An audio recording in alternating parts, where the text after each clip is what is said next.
Hello, everyone. Welcome into Above My Pay Grade. My name is Eric. Thanks for tuning in.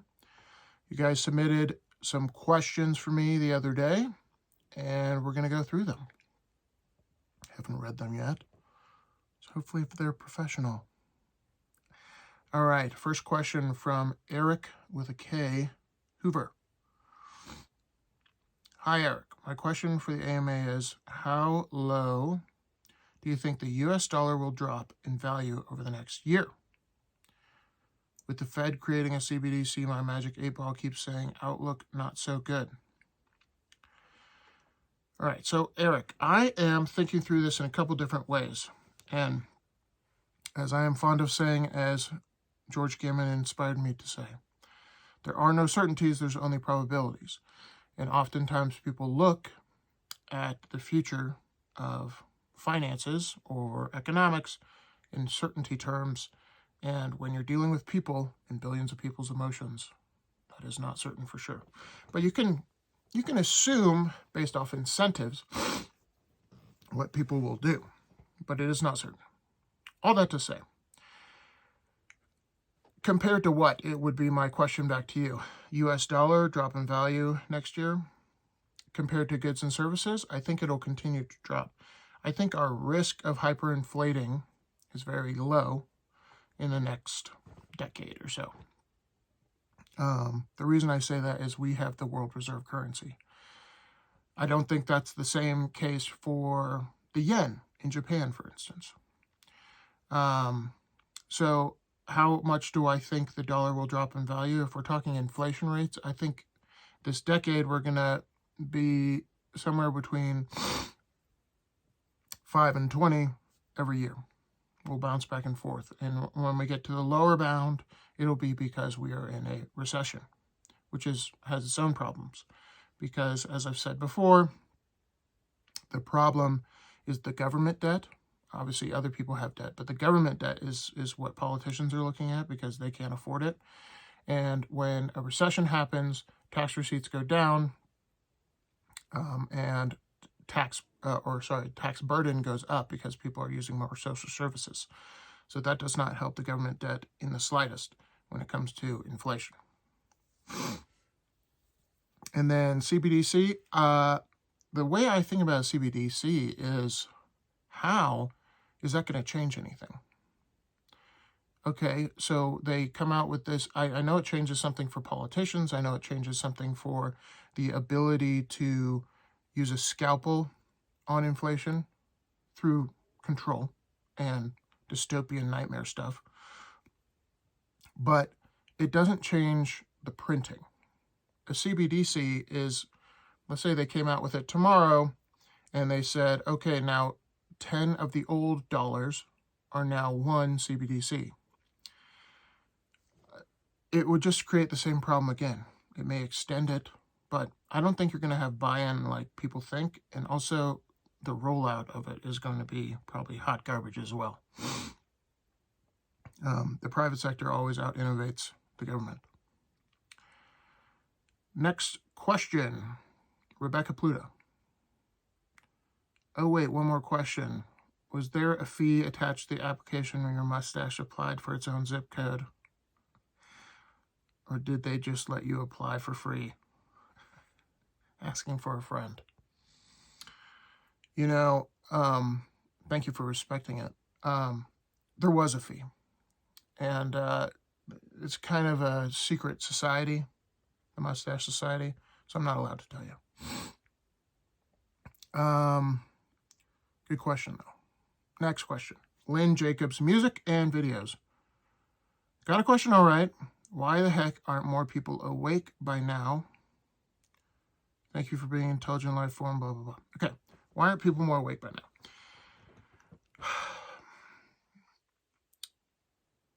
Look back at history.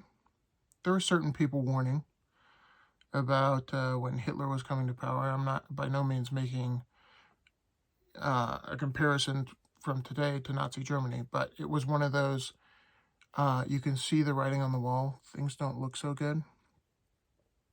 But I've made videos about this in the past. He was democratically elected because people were desperate.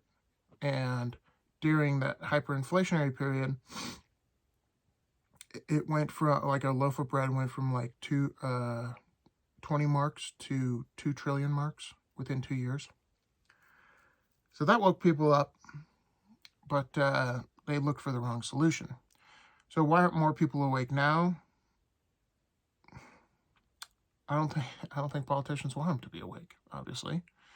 And if they can afford to live, they have a comfortable living and the American standard of living, whether that be through working or through a government check, most people don't care. And I think what will wake people up is potentially the government check they get doesn't buy them anything anymore. Or, government... I do think a lot of people woke up to certain things during the last 2 years. Not everyone. But again, I will repeat what I said the other day. You don't always have to tell them, hey, we're about to be in this totalitarian government, because that's not always how it works. But A does lead to B. So A doesn't always lead to Z overnight, but A does lead to B. And if you keep going down that alphabet, guess what? You're going to get to Z. And Z is not a place you want to be if we're talking totalitarian government and all that kind of stuff. So when you see things like lockdowns and stuff like that, that's not good. It doesn't lead to Z overnight, but there are people out there that want to control others. And if you can be a totalitarian in government in the United States, guess what's going to attract? Totalitarians, that's right. So, unfortunately, I think more pain is required for people to wake up. Frogfeather, have you heard of the AI that is owned by BlackRock and oversees trillions of dollars of transactions for a multitude of corporations? I have heard of that. They call it Aladdin. If you have heard of it, what are your thoughts on this machine and its capabilities? I don't know if it's nefarious necessarily. I think it's a market trend analyzer, essentially, including, there's a reason Robinhood is free, because Robinhood takes your information and sells it to people like BlackRock, and so they can front run you or short sell you and stuff like that. So that's what I think is going on there, my humble opinion.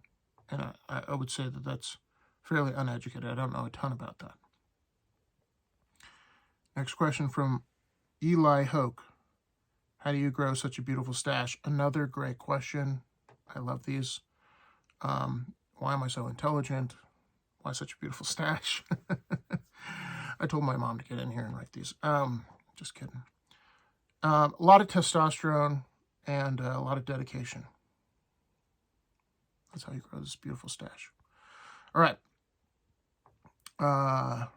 My all-time favorite username, Princess Consuela Banana Hammock. If the U.S. does see hyperinflation, what portion of the armed forces will still go to work? Great question. I believe Rome dealt with this back in the day, and they couldn't pay their soldiers, so they had to hire mercenaries. So I would say there's steps along the way where they can't pay. There's other things happening, right? If they can't pay their soldiers here in the United States. Civil unrest, potentially government overreach, potentially unconstitutional overreach. So my humble experience, and if some of you didn't know, I have experience in the military. I think, if we were going to war and it was a just war, a lot of soldiers have a sense of duty to the Constitution. They really do. That's been my experience. And in that hyperinflationary time, if they were called on to serve the American people, they would do it. If they were called on to do other things that have been asked of us in the last 20 years, I don't think they would. And I for sure think you'd have a lot of social breakdown, and in the military you'd have some unit breakdown too, because if you can't afford to feed your family and you are working a lot because it's social unrest, etc., your probably number one concern is your family. So what portion of them would go to work? All that to say, hard to say, but there would certainly be I don't know, maybe 20% that wouldn't. So that'd be like something good for me to look into, like how that worked with the German army. Okay, next question, last question, same person. Princess Consuelo Banana Hammock. In a total grid down situation, let's say the sun burps out a little EMP and the entire grid goes down. It's going to be 6 months for power to come back on. After day 3 of looting and burning, the National Guard steps in and orders shoot or kill any looters or anyone out after curfew. Does the state have enough troops to police America should a true grid down situation, or would it be relatively calm during the day but chaos at night? Well, there's a difference between martial law and National Guard troops. So you've probably seen this before in the news. We're going to call in the National Guard. They did this during 2020 during the riots. That's not National Guard because those are state employees. Or sorry, that is not martial law because those are state employees, although they wear the same uniform. That is not martial law. So do we have enough troops, both state and active duty, to control this? I think so. I really do. Here's the thing. If the sun burps out, and I'm thinking sun is synonymous with other entities that could burp out an EMP, there's going to be battles on multiple fronts. So if you have civil unrest here in the States, and half the troops are overseas trying to deal with something else, maybe not at that point. And then the draft would probably have to happen. But I do think there'd be relative. The longer it goes on, you know, what's the phrase? We're 9 meals away from a revolution. So we're thinking criminals usually when we think chaos. But what are you capable of if your kids haven't eaten in 3 days? You know what I mean? So 9 meals away, 3 days away of missed meals from the world descending into chaos and anarchy. You may not kill somebody to get food, but you would forage, you would figure, you might steal to get food. You just might.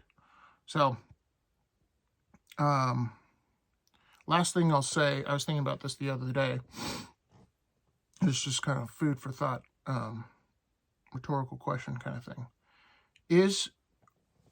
I know there's people, I watched a George Gammon video on his George Gammon channel, not Rebel Capitalist, that's really good, about conspiracy theorists' guide to investment. And conspiracy theorist is always a word that, a moniker people put on you to discredit maybe thinking through a problem. And there's a lot of realities today that are pretty scary. Financially, there's definitely a trend towards totalitarianism, centralized control, Malthusianism, lowering the population, yada, yada, yada. But are we ruled by, or people pulling the strings, super intelligent geniuses who are able to control billions of people? Or are they dummies? Because oftentimes we look at politicians and we're like, that is the dumbest thing I've ever heard. And yet we give them the credit for running this cabal of centralized control. And some of you may say, well, it's not the politicians, it's the World Economic Forum. That could be true. But centralized control has never worked. Ever. It has never worked. It's been tried, and it always fails. But some of the people, like at the World Economic Forum, they're trying to control not just a country, but the world when it comes to economics, food, yada, yada, yada. So I don't think that's going to work, in my humble opinion. They'll try, but I don't think it's going to work. And a lot of them are out over their skis, again, in my humble opinion. Look at what's going on with Russia and Germany. Let's have centralized control. Let's lower carbon emissions. Let's be dependent on a unknown actor like Russia. Oh, and then the cards they were dealt, now they have no energy. See what I'm saying? Centralized control just doesn't work out in the long run. Thank you for your questions. Thanks for watching. Thanks for listening. See you guys in the next one. Peace.